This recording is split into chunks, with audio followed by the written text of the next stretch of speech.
Hey, shalom everybody. This is students of YHWH, and I just wanted to bring a very quick lesson on the Sabbath day. The Sabbath day is the seventh day of the week, and if you look on your calendar, any calendar you want, the seventh day of the week is Saturday. So the Sabbath day is on a Saturday, and it's not on a Sunday, which a lot of Christians profess. So what we're going to do, we're going to pick this off at Exodus chapter 20 verse 8. This is the Ten Commandments. If you start from Exodus chapter 20 verse 1, you can read all the commandments starting at verse 1. And everybody should know about the Ten Commandments. Honor your father and your mother. Worship only the Most High God. Don't commit adultery. Don't steal. Etc., etc. So one of the commandments in verse 8 is to honor the Sabbath day. So let's read it. This is Exodus chapter 20 verse 8. And before I start, I'm reading from the ISR version. I'm not sure if y'all can see that. It's the ISR version. It's called the Scriptures translation. So this is Exodus chapter 20 verse 8. It says, remember the Sabbath day to set it apart. So in the commandments it says remember the Sabbath day. Okay, so we're supposed to remember the Sabbath day. And why did the Most High say that? Why did he say that? Why did he say remember the Sabbath day? Because now people forgot all about the Sabbath day. A lot of people now are doing what? Sunday worship. The majority of the Christians out there and the Christian organizations out there, they're doing Sunday worship. So the Most High said, remember the Sabbath day to set it apart. In other words, to set it apart means to make holy. So the Sabbath day is a set apart day. It's a holy day. When you go through the scriptures, and what we're going to read also, when you go to Genesis, the Most High didn't name any day. It's only day 1, day 2, day 3, day 4, day 5, day 6. But the seventh day, he called it a Sabbath day. So the seventh day of the week, which is Saturday, is the Sabbath day. And the Most High said, we have to remember this day and set it apart. Make it holy. Not the first day of the week, which is Sunday, but the Sabbath day, the seventh day. We're supposed to make holy and set it apart. Let's keep reading. Verse 9. 6 days you labor and shall do all your work. So you see that? So he's showing you pretty much your schedule. The Most High is showing your schedule right here. 6 days you labor. From Sunday through Friday, you labor. Because remember, the first day of the week starts on Sunday. Check your calendar. The first day of the week starts on Sunday. So you labor those 6 days. Sunday through Friday, you labor those 6 days. You work those 6 days. And shall do all your work. So within those 6 days, you do all your work. If you got to work 9 to 5, go ahead. If you got to work second shift, go ahead. If you got to go to school, go ahead. If you got to do any type of labor, you understand? Do that within 6 days. Sunday through Friday. Verse 10. But the seventh day, you see that? What's the seventh day? Saturday. So verse 10 says, but the seventh day is a Sabbath. You understand that? So it says that the seventh day is a Sabbath. But the seventh day is a Sabbath of Yahuwah your Elohim. You do not do any work. You, nor your son, nor your daughter, nor your male servant, nor your female servant, nor your cattle, nor your stranger who is within your gates. So you see that? So the seventh day is the Sabbath to the Most High power, to the Most High God. And the Most High said you're not supposed to do any work. You, your son, your daughter, even your animals. You're not supposed to do any work on the Sabbath day. Why? Because you got Sunday through Friday to do all your work. And the Most High wants you to what? Remember the Sabbath day and set it apart from all the other days and rest up. Because a lot of people say, what? I'm tired. I'm tired of working. I'm tired of going to school. And soon Saturday come, what they do? They go out, party. They go out, shop. They do this. They do that. So the Most High said, remember the Sabbath day. Let's go to verse 11. For in 6 days, Yahuwah made the heavens and the earth. And you can read that in Genesis chapter 2. Okay, you can read that in Genesis chapter 1. You can read all of that in Genesis chapter 1. That the Most High created heaven and earth and everything within 6 literal days. Okay? Don't let the racist Hebrew Israelites tell you this is talking about 6,000 years. This is talking about 6 literal days that the Most High made heavens and earth. Okay? So it says, for in 6 days Yahuwah made the heavens and the earth, the sea, and all that is in them, and rested the 7th day. So you see that? So even the Most High himself rested the 7th day. He also rested on what? Saturday, the Sabbath day. In other words, he completed his work on the 7th day. 6 literal days he created everything, and on the 7th day he ceased. He stopped working on that day. Of course, he created things after that as well, but it says that he ceased from doing any work on the 7th day. Let's keep reading. Therefore, Yahuwah blessed the Sabbath day and set it apart.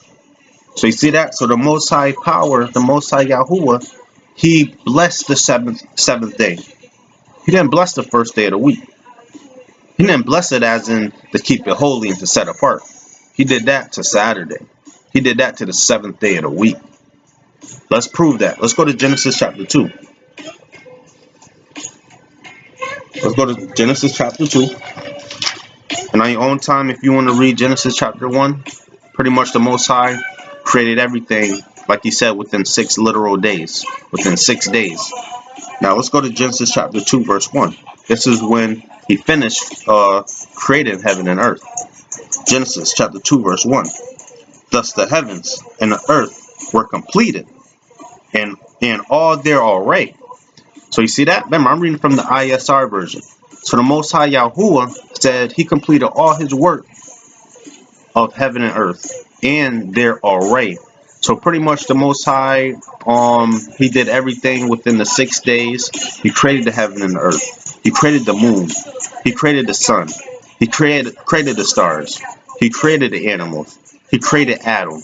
You understand? He created all of these things within 6 days, right? Verse 2. And in the 7th day, here we go about the 7th day again. Elohim completed his work which he had done, and he rested on the 7th day from all his work which he had made. See that again? It says in Exodus chapter 20. Also says in Genesis chapter 2 that the Most High rested on the 7th day from all his work. Check out verse 3. And Elohim blessed the 7th day. So he blessed the 7th day. He blessed Saturday. He blessed the Sabbath day. And Elohim blessed the 7th day and set it apart. So the Most High set that day apart.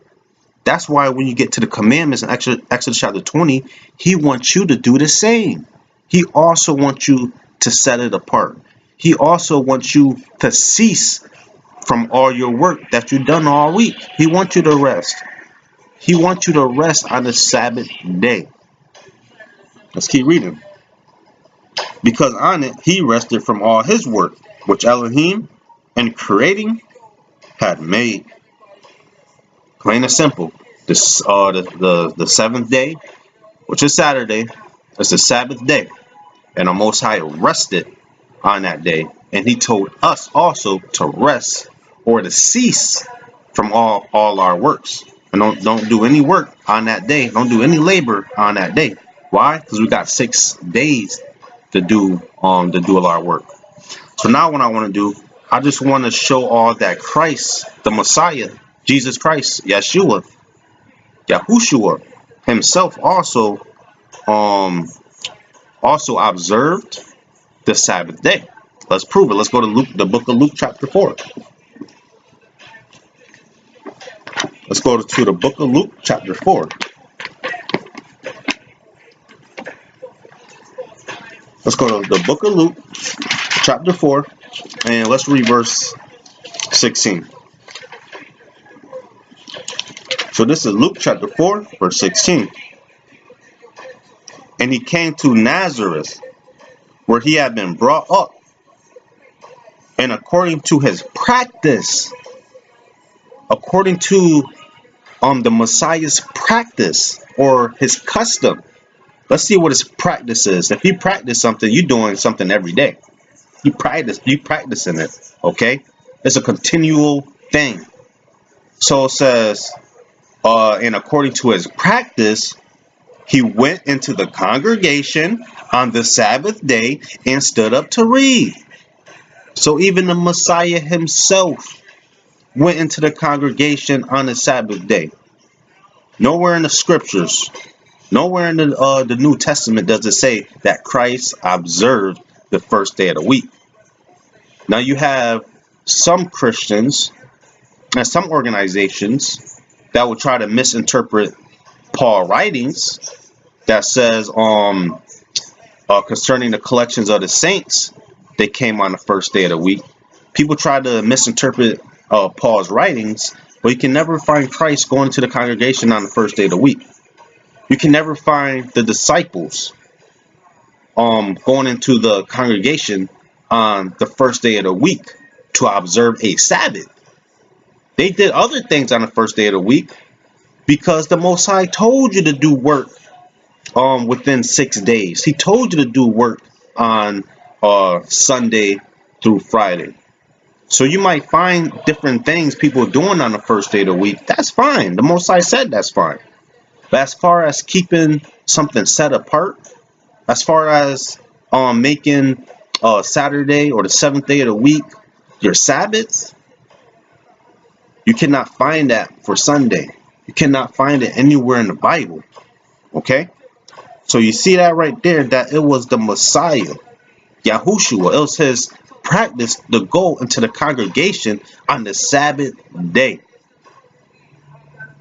Let's get another one here.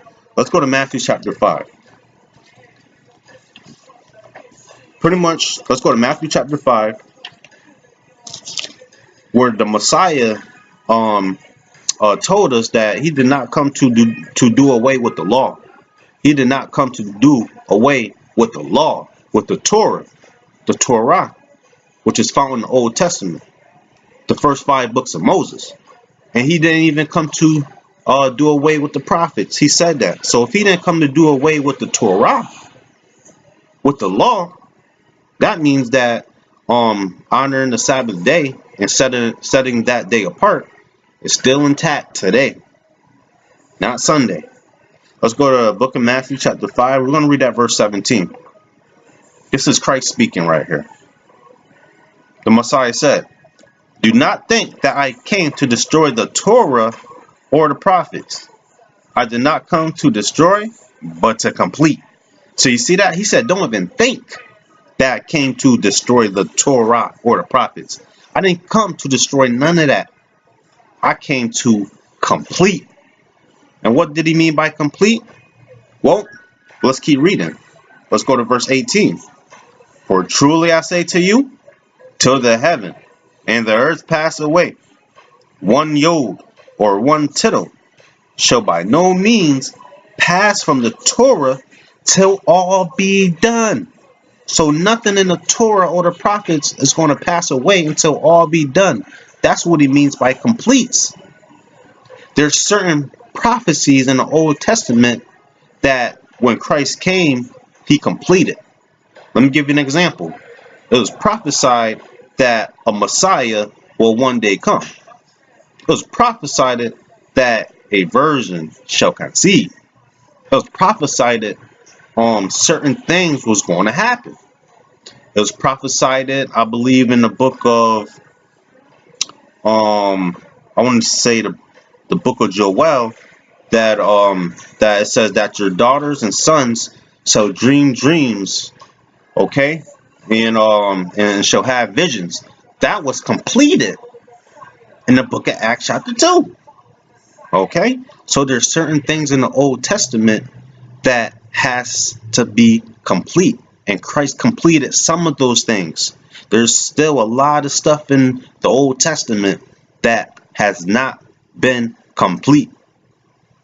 And one of those things is the Messiah's second coming. That hasn't been complete. Okay? So he said, don't think that I come to destroy the Torah or the prophets. The Messiah didn't come to destroy nothing. Okay? He just came to complete certain things. He just came to complete certain things concerning himself. Okay? Let's go to verse 19. Check this out. Whoever then breaks one of these least of these commands and teaches men so, right? So if you break one of these least commands and you start teaching people so, like the Christian church, oh, you don't have to follow the Torah, you don't have to follow the commandments. Okay? They themselves are not following it, and they're teaching their congregation not to follow it. If you are one of them, if you are doing that, check this out. Shall be called least in the reign of the heavens. So you're going to be called least in the kingdom of heaven, okay? And when you go into that, that means you might not even make the kingdom of heaven if you research what the Messiah is saying right here. You're going to be called least in the reign of the heavens. Let's keep reading. But whoever does and teaches them, but if you does it, in other words, if you do the Torah, if you do the commandments and you teach others to do it, okay, he shall be called great in the reign of the heavens. So you see that right there. So the Messiah himself is telling you, if you don't follow these things, you're going to be called least in the kingdom. Okay, that's not a good thing. Okay, but if you do follow these things and you teach others to follow the Torah, you're going to be called great in the kingdom of heaven. And the Most High, again, in verse 17, he said, do not think that I come to destroy the Torah or the prophets. He did not come to destroy none of that, okay? Now, let's go to the last one. Let's go to the book of, well, should I say, let's stay in the book of Matthew. And let's go to verse, or sorry, should I say, so let's go to chapter 24. Let's go to the book of Matthew, chapter 24. And we're going to read one verse, verse 35. This is our last one right here. Let's go to the book of Matthew, chapter 24. And let's read verse 35. Matthew 24 and 35. It says, the heaven and the earth shall pass away. So right here, the Messiah is saying the heaven and earth is going to pass away. Okay? Check this out. But my words shall by no means pass away. So the Messiah's word is never going to pass away. Okay? So the Most High himself said that he did not come to do away with the Torah or the prophets. That's not going to pass away. You can't have Christians now or the Romans even back then coming in saying, oh, well, it's Sunday now. No, the Most High's words don't pass away. Okay? It does not pass away. So Matthew chapter 5 verse 17, I did not come to destroy the Torah or the prophets, did not pass away. The Most High going into the congregation on the Sabbath day, which was his custom or his practice, did not pass away. You understand? So the Most High and the Messiah's words don't pass away. So don't let people try to say, oh, the Sabbath day is no more. It's Sunday now. It's Sunday now. No, the Messiah's words don't pass away, brothers and sisters. Always remember that. And with that, I hope somebody got edified out there. And I just want to say peace and blessings. Students of YHWH, shalom.